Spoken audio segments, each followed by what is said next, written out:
დაშტამპული სიმღერები სამშობლოზე, კომუნისტურ მომავალზე, ხანდახან წრფელ სიყვარულზეც. ერთნაირი მშვიდი ჟღერადობა და მშვიდი შემსრულებლები. ამ მშვიდ გარემოში საიდანღაც შემოაღწია სახელებმა The Beatles, Pink Floyd, Led Zeppelin. შავ-თეთრ ფოტოებზე უცნაურად ჩაცმული ჯგუფის წევრები ჩანდნენ. ბაბინებიან მაგნიტოფონზე დაშტამპული ყურისთვის უცნაური მუსიკა უკრავდა. 80-იანი წლების მუსიკა. როკი 80-იანი წლების კერპი გახდა. ზაზა ხუციშვილი, ირაკლი სანაია, მინდია გაბაშვილი, 80-იანელები. ზაზა ხუციშვილს ჩვეულებრივი ბავშვობა ჰქონდა. ოჯახში მეორე ბავშვი იყო, ამიტომ მშობლები მეტად აჩვევდნენ დამოუკიდებლობას. ლამაზი გარეგნობის და მშვიდი ხასიათის გამო ზაზა ყველას განსაკუთრებით უყვარდა. ბატონყოს ეს იყო პატარა, ყველაზე პატარა ეს იყო, ჯუჯასავით როგორც გიხარ. კრავივით ესეთი შავი დახუჭუჭებული თმები ჰქონდა და ჩოჩორივით ეს ლამაზი თვალები, ძალიან ბოთლის აწმენდივით, მოკლედ ესეთი რაღაც ძალიან საყვარელი ბავშვი იყო. ამ პერიოდში ზაზა მუსიკოსობაზე ნამდვილად არ ოცნებობდა. უფრო გაკვეთილებზე სასიყვარულო ბარათების წერა იზიდავდა. ჩვენ ესე გვეგონა რომ ზაზა მოიყვანდა პირველად ცოლს რა. იმიტომ რომ სულ შეყვარებული იყო პატარები, მიუხედავად იმისა, რომ ჯუჯა და პატარა იყო, შეყვარებული იყო, სულ რაღაცას აკეთებდა და აწერდა, რაღაცას ბეჭედს გააკეთა და გაუგზავნა, ერთი გოგო იყო იმას. ის უყვარდა და მე მგონი იწუნობდნენ, იმიტომ რომ პატარა იყო ძალიან და მე მგონი მაგანი თამაშობდნენ და მე ეს რომ ეს მე ჩვევაში გადავიდა რა, ეს გრძელდებოდა, ხანონ უყვარდა, დღემდე გრძელდება. სამაგიეროდ კომუნისტურ პერიოდში მშობლებსაც ჰქონდათ ერთი ჩვევა: შვილის მუსიკაზე ტარება და შვიდწლედის იძულებით დამთავრება. მუსიკაზე მე შევიყვანე. არ უყვარდა მუსიკა, როგორც ყველა ბავშვს. იმიტომ რომ კარგად რომ ვერ უკრავდა, ხელებში სცემდა მასწავლებელი და შეეჭრა. მაგრამ ბოლოს მე-7 კლასში მივიყვანე ჩემს მეგობართან, მზია ჩალაძე, ბეჟუაშვილი და მითხრა რომ სვენით უკრავს ბახსო და მან მოამზადა და რომ დაუკრა 5 მიიღო და მასწავლებელმა თქვა გააგრძელოსო სწავლა და რომ გააგრძელოს სწავლა, გამოიქცა არაყიშვილის ქუჩაზე ვეღარ დავიჭირე. არ უნდოდა მუსიკა. მოგვიანებით არა მუსიკალურ 10 წლებს, არამედ ქალაქური სიმღერების 10 წლეულების სახეს ოთარ რამიშვილს ზაზამ საკუთარი ინიციატივით მიაკითხა და მისგან გიტარის გაკვეთილები მიიღო. მალე სახელგანთქმული ფენდერის გიტარა შეიძინა, ისეთი როგორზეც ჯიმი ჰენდრიქსი და ფრენკ ზაპა უკრავდნენ. ამ გიტარით ზაზა თავის თანაკლასელთან ერთად ჩამოყალიბებულ ჯგუფში უკრავდა, რომელსაც ორიგინალური ლოგიკით 8 ფეხა დაარქვეს. ერთი სიტყვით ჩამოვაყალიბეთ ანსამბლი. დავარქვით, ეხლა მოკლედ რომ მოყვა, თუ იყო 7 კაცა, ჩვენ 4 ვიყავით და დავარქვით 8 ფეხა, 8 ფეხი ქონდა და ერთად და 8 ფეხას დაშლის შემდეგ ზაზა თემურ და გოგი ჭილაშვილებმა მიიწვიეს ჯგუფში ჯუკბოქსი. ზაზა ავირჩეთ, იმიტომ რომ ერთი უყურებდით როგორ ვითარდებოდა 8 ფეხა და ძალიან კარგი გიტარისტი იყო, პერსპექტიული, კარგად ვითარდებოდა, კაი შრომის მოყვარე ადამიანი. პატიოსანი. სხვა არ არის საჭირო მაგენ მუშაობისთვის. იდეალურ სამუშაო პირობებში ჯუკბოქსმა 1991 წლამდე იარსება. მათ ამ დროის განმავლობაში გერმანიაში კონკურსზე მოხვედრაც მოასწრეს.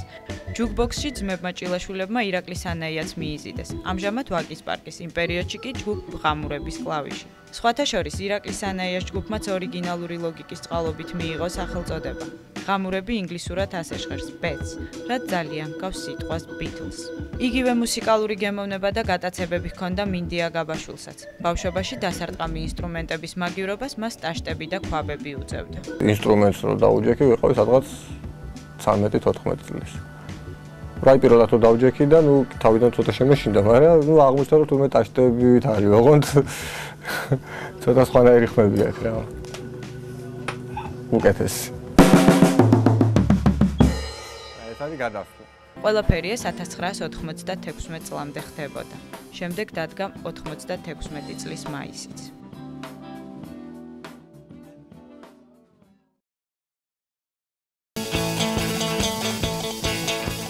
1996 წელი, მაისი. ჩამოყალიბდა ჯგუფი ვაკის პარკი. 1996 წელი, ივნისი. ჯგუფ ვაკის პარკმა როკ ფესტივალ მარგარიტა 96-ზე გაიმართა. ვაკის პარკი.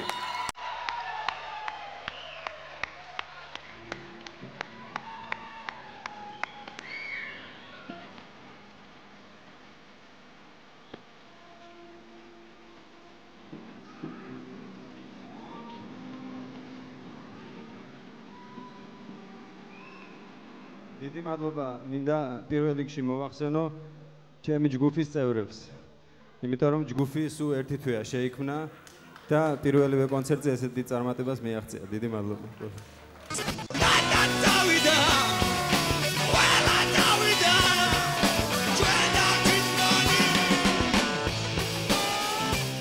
ზაზა ხუციშვილი, ჯგუფ ვაკის პარკის ხელმძღვანელი, გიტარა, კლავიშები. ძალიან უყვარს თავისი მანქანა, ფეხბურთი და მუსიკა. აქვს აბსოლუტური სმენა და არ ეპარება ელემენტარული ხვალში.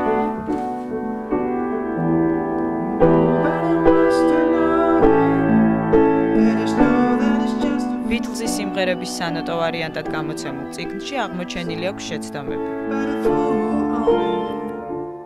არ ყავს მეუღლე. ახასიათებენ როგორც ბეჯით და შრომის მოყვარე ადამიანს. დიდი დარდგება, ჯერ ფორტეპიანოზე დაუკრავს, აქ აწყობს ალბათ თავის რაღაც სიმღერებს, მერე გიტარაზე უკრავს, მერე რეპეტიციაზე გარბის, იქიდან მოდის, ისე რომ მთელი დღე, აი რუსები რო იტყვიან, как белка в колесе. აი ესე მთელი დღე მიდის, მოდის, როდის ისვენებს, როდის იძინებს, არ ვიცი.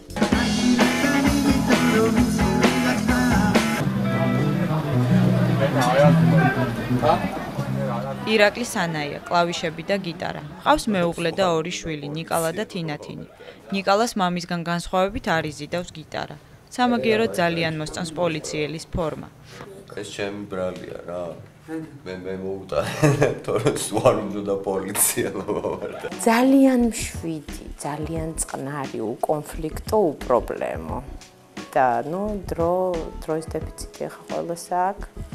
თვითონაც საკმაოდ ნელია, შენელებული არის და ამ ხრივ ყველანაირი ახლა მუსიკა რო არ იყოს და სხვა რაღაცა იყოს, მაინც რაც არ უნდა საქმე კონდეს, მაინც ნელა გააკეთებდა ალბათ ეს მუსიკის ბრალი არ არის. მთავარია რომ თვითონ უყვარს და სულით და გულით აკეთებს იმას და ჩვენ არ გვაკლდება. მინდია გაბაშვილი, დასარტყამი ინსტრუმენტი. თავადური შტოს წარმომადგენელი. მის ოჯახში პატივსცემენ ქართულ ტრადიციებს და ეჭვის თვალით უყურებენ მის მუსიკალურ კარიერას.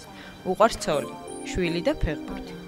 უნდა მისი შვილი ფეხბურთელი გახდეს და ტიტულოვან გუნდში ძვირად გაიყიდოს, მაგრამ ჯერჯერობით ბურთზე მეტად შვილს სიგარეტით თამაში უყვარს.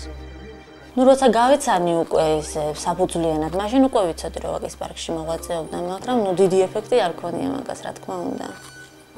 საერთოდ რა ვიცი დღესაც არ აქვს მე მგონი დიდი ეფექტი მაგას, რომ ეს დამეთ ვაკის პარკში მოვაწევთ.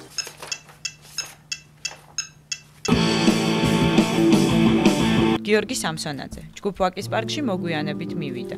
უკრავს ბას-გიტარაზე. არ ყავს მეუღლე. აქვს საკუთარი სახლი და ავტოსადგომი, რომლის ქვედა სართულზეც ვაკის პარკის სარეპეტიციო მდებარეობს.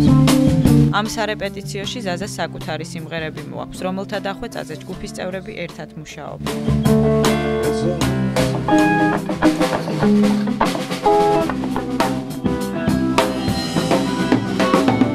ასე დაიწერა ალბომები მე და შენ ორნი, მაღლა დაბლა და ვაკის პარკი მეგობრებთან ერთად. მესამე ალბომზე მუშაობა განსაკუთრებით საინტერესო იყო ჯგუფის წევრებისათვის. ხომ შენგნი ჩემო ედემო შენ დამღოლ რა შენ ხომაკენება აქ შენ უნდა აყვე რა დამოყვე ჩემიზლებ კიდე ამდენი ხანი არა უფრო ვისან და მომახსნე იმაში კი მომახსნე აინა ციფე ხემანდრედებო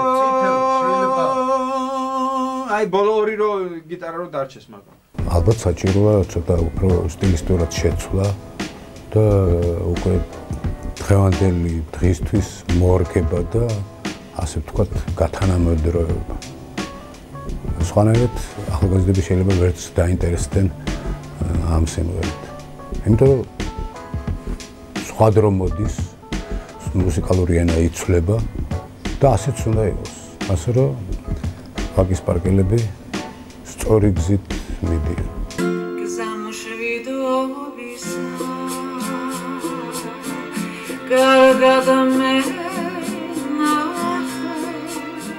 არასდროს არ მომსვლი აზრად რომ მემღერე ეს სიმღერა ხოთაშვილს. მაგრამ ჯანო კახიძის კონცერტები როდესაც შესდგა, მაშინ ეს სიმღერა შემომთავაზეს და ძალიან შეშინებული მღეროდა. ძალიან პრეტენზიით ვარ ხოთაშვილის ძალიან. აი დავტანჭი კიდევაც მე მგონია ძალიან ცუდი შთაბეჭდილებაც მოვახდინე პირველად ზაზა, მაგრამ თვითონ ზაზა ისეთი სიმპათიურია, ისეთი რაღაცნაირი კარგი ბავშვია. მოკლედ ვაკის პარკი მუშაობს, ეძებს, პოულობს და თაყვანისმცემელთა რიცხვსაც ზრდის. ძალიან მიყვარს და ძალიან ნიჭიერები არიან. ერთ-ერთი საუკეთესო ჯგუფია თბილისში და საერთოდ საქართველოში. ერთ-ერთი გამორჩეული ჯგუფი, რომელმაც თავის სახე შეინარჩუნა რა, თან დიდი ხნის განმავლობაში. ძალიან მიყვარს ეს ჯგუფი, იმიტომ რომ ეს ჯგუფი არის ისეთი ჯგუფი, რომელიც მღერის ცოცხლად. სად არის ვაკის პარკი? ხუციშვილი სად არის? ხუციშვილია ხო უფროს სად არის? მე სად არის? არ დამინახია. ვაკის პარკს ნამდვილად ვერ ნახავდით და ვერც დღეს ნახავთ ისეთ მოდურ საღამოებზე, კონცერტებზე ან შოუ პროგრამებში, სადაც ფონოგრამის საშუალებით მღერია. ხოლო იქ, სადაც ცოცხლად შეიძლება დაკვრა, ვაკის პარკი შესანიშნავად გრძნობს თავს, ისევე როგორც მსმენელი.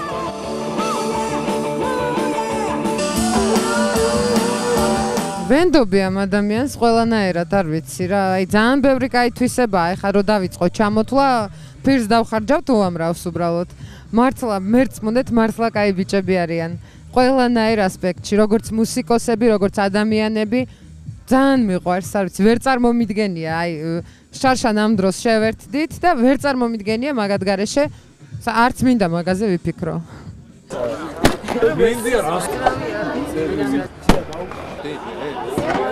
რა თქმა უნდა, კონცერტის დამთავრებასთან ერთად არ მთავრდება ვაკის პარკის ცოცხალი გეგმებიც. ნუ დაიშლებთ. ვაკის პარკი ისევ იმღერებს.